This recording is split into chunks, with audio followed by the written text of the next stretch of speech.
வணக்கம், welcome back to excellent rangoli channel. நலம் நலமறியாவல். இன்றைக்கி நம்ம 5 புள்ளி சந்து புள்ளி 3 நிறுத்துகிற ஒரு சின்ன தினசரி கோலம் தான் போட்டிருக்கோம். நாளை வெள்ளிக்கிழமைக்கும் நீங்கள் இந்த கோலத்தை போட்டுக்கலாம். சிம்பிளாக, அதே சமயம் அழகாக இருக்கும். 5 நாளாக வீடியோ போடலை. இன்றைக்கி கண்டிப்பாக ஒரு வீடியோவாவது போட்டுடணும் நாளைக்கு வெள்ளிக்கிழமைக்கு அப்படின்னு நினச்சி தான் இந்த கோலத்தை போட்டிருக்கேன். இனிமேல் தினமும் போடணும் தான் நினைக்கிற ஒவ்வொரு தடையும். ஆனால் ஏதோ சில காரணங்களால் என்னாலையும் போட முடிய மாட்டேங்குது. இனி இருக்கிற காலமாவது தினசரி போடணுங்கிற முயற்சி நான் கண்டிப்பாக பண்ணுறேன். முடிஞ்ச அளவுக்கு இனியாவது தினம் போடணும். நடுவில் கொஞ்ச நாள் போட்டேன் தினமும், அப்புறம் நடுவில் மறுபடியும் பிரேக் ஆகிடுச்சு. அதனால் இனி போடுறதுக்கான முயற்சியை கண்டிப்பாக பண்ணுறேன். அப்புறம் இப்போது நிறைய வெயில், எல்லா பக்கமுமே ரொம்ப வெயிலோட தாக்கம் அதிகமாக இருக்குது. சூரிய பகவான் பயங்கரமாக பளபளன்னு வந்துடுறாரு. காலையிலேயே பார்க்கவே அழகாக வராரு, ஆரஞ்சு கலரில். ஆனால் அதுக்கப்புறம் தாங்க முடியாத அளவுக்கு வெப்பத்தை கொட்டுறாரு. எங்கேயும் மழையும் பெய்ய மாட்டேங்குது. அதே சமயம் வெயிலோட தாக்கம் ரொம்ப அதிகமாக இருக்குது. காற்றுல ஈரப்பதமே ரொம்ப குறைஞ்சிருச்சு.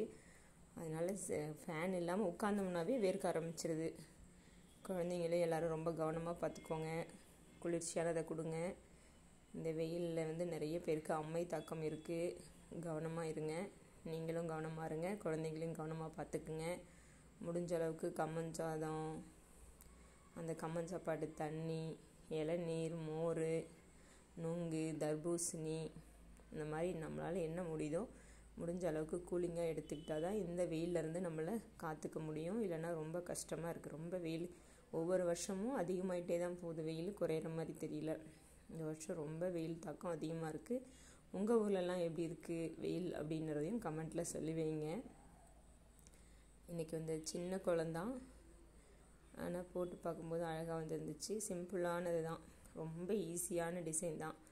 அதனால் எல்லாருமே ட்ரை பண்ணி இந்த கோலத்தை போடுங்க. நாளைக்கு வெள்ளிக்கிழமைக்கு எத்தனை பேர் இந்த கோலத்தை போடுறீங்கன்னு சொல்லி வைங்க. அப்புறம் நிறைய பேர்த்துக்கு ஸ்கூல் முடிஞ்சாச்சு. ஆனுவல் எக்ஸாம் முடிஞ்சு சிபிஎஸ்சிக்கெலாம் நெக்ஸ்ட் இயரே ஸ்டார்ட் ஆகிடுச்சு. மெட்ரிகுலேஷன்ஸுக்கு நிறைய பேர்த்துக்கு எக்ஸாம் போயிட்டுருக்கு. கவர்மெண்ட் ஸ்கூல்ஸில் இன்னும் எக்ஸாமே ஆரம்பிக்கலை. ஒவ்வொரு ஸ்கூல்லேயும் ஒவ்வொரு மாதிரி போயிட்டுருக்கு. எந்த ஸ்கூல் எப்போ லீவு, எப்போ ஆரம்பிக்கிறாங்க எதுவுமே இன்றைக்கி காலத்துக்கு தெரிய மாட்டேங்குது. இப்போ ஒரு 10-20 வருஷத்துக்கு முன்னெல்லாம் பார்த்தா எல்லாருமே ஸ்கூல் ஒரே டைமில் போவோம், ஒரே டைமில் லீவ் மாதிரி இருக்கும். கவர்மெண்ட் ஸ்கூல், ப்ரைவேட் ஸ்கூல்ஸ்னு கொஞ்சம் தான் காதில் பட்ட மாதிரி இருக்குது.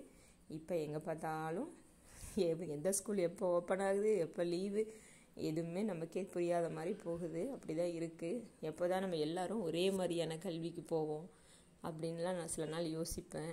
என்னடா ஒரே மாநிலத்தில் இருக்கிறோம், ஆனால் ஒவ்வொருத்தரும் ஒவ்வொரு மாதிரி ஸ்கூலு, ஒவ்வொரு மாதிரி படிக்கிறாங்க அப்படின்லாம் எனக்கு தோணும். உங்களுக்கு அந்த மாதிரி தோணியிருக்கா அப்படின்றதையும் கமெண்ட்டில் சொல்லுங்கள்.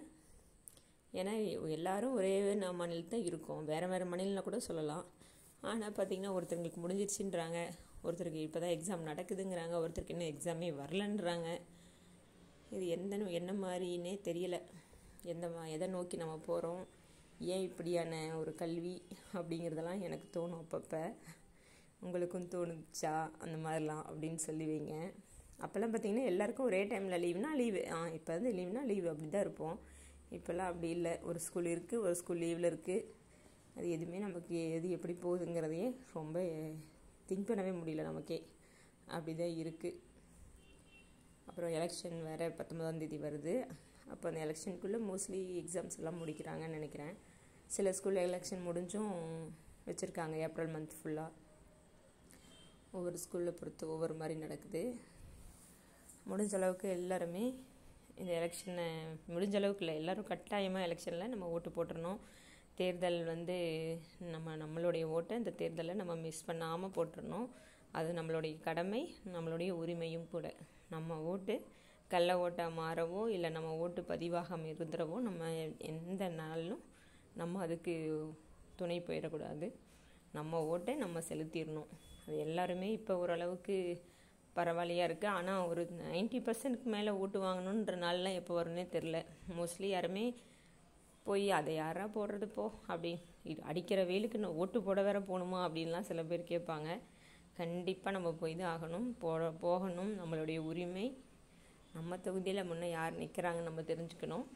அதில் யார் மக்களுக்கு நல்லது செய்வாங்க அப்படின்னு யோசித்து அவங்களுக்கு உங்கள் ஓட்டை கண்டிப்பாக பதிவு பண்ணுங்கள். ஓட்டு போடாமல் மட்டும் இருந்துட வேண்டாம். கட்டாயம் ஓட்டு நம்மளுடைய உரிமை, வாக்களிக்கிறது நம்மளுடைய உரிமை. அது கண்டிப்பாக நம்ம வாக்கை நம்ம செலுத்திடணும். எல்லாருமே அப்படி தான் நினச்சிட்ருப்பீங்க. கண்டிப்பாக எல்லோரும் போடுவீங்கன்னு நினைக்கிறேன். இன்றைக்கி இந்த கோலத்தில் சிம்பிளான ஒரு டிசைன் போட்டு மேலே ஒரு 3 சுருள் டிசைன் போட்டிருக்கேன். இந்த சுருள் டிசைன் சாதாரணமாக சும்மா போட்டுட்டு அது உள்ள ஒரு நடுவில் ஒரு டாட் வச்சிங்கனாவே கலர்லேயோ இல்லை காவிலையோ ரொம்ப அழகாக இருக்கும். அது எனக்குன்னா அந்த டிசைன் ரொம்ப பிடிக்கும். இன்றைக்கி ஒரு மேலே 3 மட்டும் கேப்பில் வச்சுருக்கேன். சிம்பிள் தான். இதே மாதிரி ஒரு டிசைன் இன்னொரு கோலத்தில் கூட போட்டிருப்பேன். அது பார்க்குறதுக்கு நடுவில் அந்த ஒயிட்டுக்கு நடுவில் ஒரு காவி வைக்கும்போது அந்த டிசைனே நல்லா எடுத்து கொடுக்கும், அழகாக இருக்கும். நீங்கள் இதை போட்டுட்டு பாருங்கள் உங்கள் வாசலில் இது எப்படி வந்துச்சு, அழகாக இருந்துச்சா அப்படின்னு. சிம்பிள் தான், ஆனால் போட்டு பார்க்கும்போது அந்த டிசைன் ரொம்ப க்யூட்டாக இருக்கும். இடையிடையில் ஒரு 5 லைன் போட்டு டாட் மாதிரி வச்சுருக்கேன் ஒயிட்லேயே. அந்த டிசைனும் அழகாக தான் இருந்துச்சு. அது காவி கூட கொடுக்கலாமான்னு நினச்சேன். சரி வேண்டாம், ஒயிட்டே வச்சுருவோன்ட்டு அது ஒயிட்லேயே முடிச்சிட்டேன். சிம்பிளான டிசைன் தான். இதில் உங்கள் ஐடியாவுக்கு தகுந்த மாதிரி எப்படி வேணால் நீங்கள் மாற்றி போடுங்க. பேசிக் இது தான். அதில் உங்களுடைய க்ரியேட்டிவிட்டி தான் அதுக்கு மேலே போடுறது எல்லாமே. எனக்கு தோணுனதை நான் போட்டிருக்கேன். உங்களுக்கு இதை விட கூட அழகாக தோணலாம் ஒரு டிசைன் மேலே. உள்ள சிம்பிளாக இதை விட க்யூட்டாக போடுறவங்களும் இருப்பீங்க. அந்த மாதிரி உங்களுக்கு தோணுச்சுன்னா அது மாதிரி மாற்றி போடுங்க. எனக்கு இப்போ தோணுன டிசைனை நான் சிம்பிளாக முடிச்சிட்டேன். பார்த்தீங்களா, இந்த கோலத்தில் அந்த 3 டாட்ஸ் வைக்கும்போது அந்த கோலம் எவ்வளோ அழகாக நான் எடுத்து கொடுக்குது. அந்த சுருள் டிசைன் அந்த 3 வட்டம் போட்டிருக்கேன் இல்லைங்களா கோலத்தோட மேலே, அதில் பாருங்கள் நடுவில் வச்சுருக்க அந்த காவி அந்த கோலத்துக்கு எவ்வளோ ஒரு அழகாக கொடுக்குதுன்னு எனக்கு ரொம்ப பிடிக்கும். அந்த சுருள் டிசைனுக்குள்ளே இப்படி ஒரு டாட் வைக்கிறது. நீங்களும் இது மாதிரி இந்த டிசைனில் வேறு என்ன மாதிரி வேணால் போட்டு பாருங்கள். இந்த மாதிரி ஒரு நடுவில் ஒரு டாட் மட்டும் ஆனால் வச்சு போடுங்க, ரொம்ப அழகாக இருக்கும். இன்றைக்கி இந்த கோலம் க்யூட்டாக முடிஞ்சிருச்சு. எக்ஸாம் எழுதிட்டுருக்கேன், எக்ஸாம் எழுத போகிறேன், எக்ஸாம் முடிச்சுட்டு நெக்ஸ்ட் இயர் போகிறேன். எல்லா குழந்தைங்களுக்கும் வாழ்த்துக்கள். நன்றி. மீண்டும் சந்திப்போம்.